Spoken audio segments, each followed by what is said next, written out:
Vous êtes de plus en plus nombreux à suivre la chaîne de l'Atelier de la Vigne, mais vous le voyez, encore 80% d'entre vous ne sont pas abonnés. Alors n'hésitez pas, cliquez et abonnez-vous.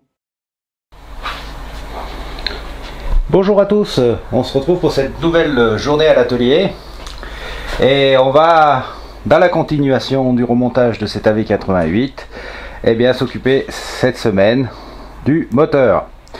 Et puis on aura plein d'autres choses à faire. On a des pièces à micro-billets, il va falloir les préparer. On a un ensemble de pièces également à porter au chromage et aux zingages. Et puis on a, vous le voyez ici, les deux Solex bleus et noirs qui attendent d'être livrés. Donc les propriétaires doivent passer dans la semaine. Donc il faut les terminer, notamment au niveau du bleu avec un petit resserrage du frein arrière et le montage de son pare-choc avant. Et ici, il y a tout simplement les pièces du moteur de la 88 que l'on va traiter. Alors, on va bien sûr nettoyer tout ça, puis le nettoyer à la microbilleuse avant, bien sûr, de remonter le tout. Et il ne faut pas oublier, pour l'instant, enfin, dans les minutes qui viennent, on va s'occuper de vos commandes. Ils ont été passés ce week-end pour que vous puissiez les recevoir le plus vite possible, et le montage de pas mal de condensateurs. Alors pour des machines un peu spécifiques, donc on intègre en fait l'électronique dans les condensateurs d'origine, donc ça prend un petit peu de temps, mais ça vous permet d'avoir toutes sortes de machines, que ce soit des cyclos, des vélomoteurs, des motos ou des voitures qui peuvent à nouveau tourner grâce à des condensateurs fiables et de qualité made in Atelier de la Vigne. Les premières pièces sont un ultrasonnage pour un nettoyage. Le reste, c'est là à nettoyer, sauf le cylindre piston, il est rouillé à l'intérieur, donc on va en mettre un neuf. Comme vous le voyez, ça avance. Donc l'essentiel des pièces du moteur de la 88 ont été nettoyés puis microbillés. Voilà, on en a profité également pour microbiller un petit peu de viterie qu'il va falloir que je porte donc à mon zingueur. Donc là c'est en cours. On a préparé aussi, vous voyez là-bas, le Solex 3008 noir suisse qui doit être livré aujourd'hui en début d'après-midi. Donc il a été nettoyé, il est prêt à partir. Et puis demain normalement le 3008 bleu quant à lui doit également partir demain soir. Donc on va faire les finitions, le nettoyer et puis de la même façon donc le positionner prêt à la livraison. Et voilà, le 3008 bleu est terminé. Alors on lui a mis bien sûr son pare-choc, mais également à la demande du client donc un rétroviseur, une petite sonnette Solex disponible à l'Atelier de la Vigne. On fournit aussi une housse de protection quand on a une restauration totale pour qu'ils soient bien protégés dans votre garage. Et également donc une pompe, vous voyez, aluminium Zéphal, donc disponible également à la boutique de l'Atelier de la Vigne. On va maintenant repasser j'allais dire, donc à l'atelier pour le travail sur le moteur de la 88 et puis aussi le microbillage des pièces. Allez, c'est parti. On revient un peu sur la préparation donc de la 88. Alors je suis assez déçu par les différents variateurs qui sont actuellement en vente dans le commerce. Je trouve qu'ils sont pas de très bonne qualité, à part peut-être ceux qui sont sur la boutique à galets, mais on va pas non plus toujours changer un variateur quand c'est pas nécessaire. Donc ce que j'ai décidé de faire, alors ça sera sans doute plus cher que les variateurs actuellement en vente, mais sans doute beaucoup plus solide. Alors, le but du jeu, c'est que je les démonte à présent en tout ou partie. Alors en tout ou partie, c'est par exemple quand, comme celui-ci, l'intérieur est correct, il suffit de le nettoyer, les garnitures sont bonnes et ça repart. On a par contre un petit souci avec l'arrière, parce qu'en général, les joues mobiles et fixes sont rouillées. Donc je démonte ces roues-là, je nettoie bien sûr l'extérieur quand le chrome est correct, quand le chrome n'est pas correct, je le refais faire. J'examine la partie ici de frottement des billes si elle n'est pas trop creusée. Alors si elle est creusée, je demande un polissage supérieur à ce niveau-là quand on le chrome, et puis on remonte le tout. Alors pour remonter le tout, il y a cette partie-là. Alors cette partie-là que j'ai fait refaire par exemple, qui est zinguée et non plus chromée pour des raisons bien sûr de coût, mais pour avoir essayé ça fonctionne très bien. Donc on remettra cette partie-là. On examinera si la partie plastique n'est pas trop creusée et si les billes ne sont pas trop usées. On nettoie le tout et on le remonte. Donc voilà ce que je fais à présent sur les anciens embrayages.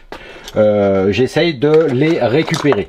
Donc pour l'instant c'est une opération que je tente sur quelques mobylettes, et puis je vous proposerai cette prestation par la suite pour avoir des embrayages d'origine et donc de bonne qualité. Petite précision, la partie donc couverte là est rouillée, donc elle est partie directement au chromage, et on peut au chromage parfaitement chromer avec les ferrots d'eau sans que ça altère la qualité des ferrots d'eau. Donc en l'occurrence là c'est parti entier, puisque cette partie là était également en bon état, sauf bien sûr la rouille. Alors ce qu'on va faire là, on va finir de nettoyer le tout, et puis on va donc changer cette pièce. Alors ces pièces en général là sont souvent très usées et voilées, donc c'est le cas de celle-ci. Donc en fait là je la remplace par une neuve. Une fois que c'est remonté, ça ressemble à ça. Donc on a bien les billes qui ont été régressées et bien nettoyées, une joue mobile qui est donc propre, donc pas rouillée, lisse, donc ça n'aidera pas la courroie, et une nouvelle joue fixe que j'ai placée par dessus. Il ne restera plus ensuite qu'à remonter bien sûr la cage à aiguille qui est à l'intérieur, et le couvercle donc de variateur, et c'est parti. Donc on arrête un peu le plug and play, c'est-à-dire on achète des pièces complètes, on met, on remplace, et on essaye à ce niveau-là aussi de refaire et de restaurer les sous-ensembles. La même chose pour les poulies. Donc là par contre c'est des poulies renforcées qu'il y a à l'atelier de Daving, mais pour l'instant il n'y a plus de stock, donc c'est assez difficile à s'approvisionner. Donc je vais essayer également de refaire à l'origine ces poulies, c'est du moment qu'elles ne soient pas trop esquintées bien sûr sur les côtés ou tordues. Bon voilà un petit peu donc les nouvelles orientations, les nouvelles prestations de l'atelier. On vous a dit, on essaye toujours d'avoir de la pièce de qualité, et pour avoir de la pièce de qualité, bien souvent il faut la restaurer soi-même. Bon, alors l'embrayage étant fait, maintenant on va passer au montage des joints spi dans les demi-carters. Alors moi j'ai un petit outil pour le faire, c'est beaucoup plus pratique. On va huiler là, et puis enfiler le joint spi, et pour cela je me mets sur deux petites cales en bois. Voilà, ça permet de taper, d'être stable, et de pouvoir l'enfiler sans glisser ou autre. Alors ce qu'il me faut, c'est un petit peu d'huile. Alors on huile un peu le fond.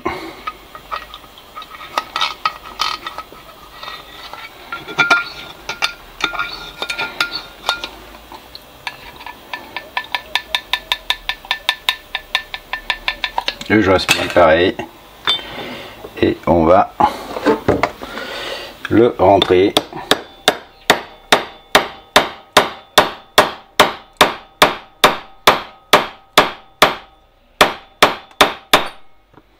délicatement et le ressortir tout aussi délicatement pour pas blesser bien sûr les lèvres. On vérifie ensuite qu'il est bien mis. Là il mérite de s'enfoncer encore un petit peu.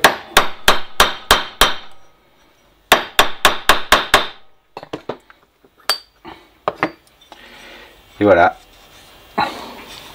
votre joint spi est installé. Allez, on fait la même chose de l'autre côté.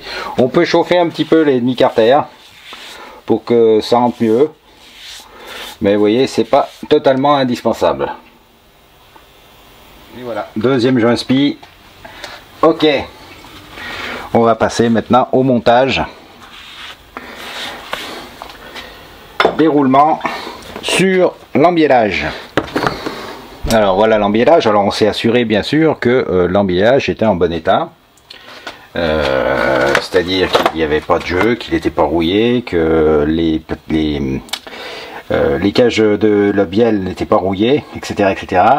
Qu'il n'y avait pas de jeu, non pas latéralement, mais de haut en bas. Donc là, tout va bien. Et à présent, on va monter donc les roulements. Alors, ce sont des kits complets bas moteur qu'on commercialise à la boutique de l'atelier de la vigne, montés en SKF. Donc vous avez les deux roulements SKF plus les deux joints ski. Donc c'est bien pratique. Vous avez l'ensemble pour faire le bas moteur et avec des roulements de qualité. Alors on va l'enlever de sa boîte.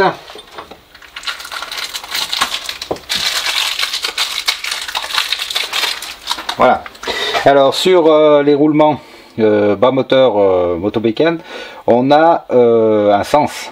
Alors vous voyez ici le roulement est plat et de l'autre côté il est légèrement conique. Le côté conique va contre le vilebrequin dans ce sens. Et pareil bien sûr de l'autre côté. Alors pour le monter, moi j'ai une méthode qui est peu orthodoxe mais qui est assez efficace et je vais vous montrer comment on fait pour ne pas abîmer soit la soie, soit le vilebrequin lui-même. Voilà. Si vous mettez comme ça, vous vous appuyez donc votre vilebrequin ainsi et que vous tapez sur le roulement, vous allez rapprocher les deux maslottes et donc vous allez détruire votre vilebrequin. Alors, ce qu'il faut faire, c'est entre les deux maslottes, vous mettez, moi je mets une clé, mais un objet qui est très dur et qui permettra donc de tenir, j'allais dire, de permettre de frapper dans l'axe donc du vilebrequin et donc vous ne déformerez pas votre maslotte. Une fois que ça s'est mis en place, vous allez bien sûr huiler un peu l'intérieur de votre roulement, voilà, et vous allez prendre une tige qui permet de taper sur l'intérieur du roulement, jamais sur l'extérieur, parce que là aussi vous risquez de détruire votre roulement. Alors on prend par exemple un tube comme celui-ci, vous voyez, qui porte bien, et puis on peut là à présent frapper pour enfiler le roulement jusqu'au bout.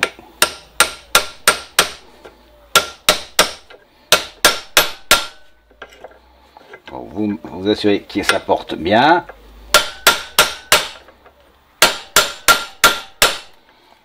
Voilà, et quand ça a changé de son, vous avez entendu, c'est que le roulement eh bien, est en contact. On fait la même chose de l'autre côté.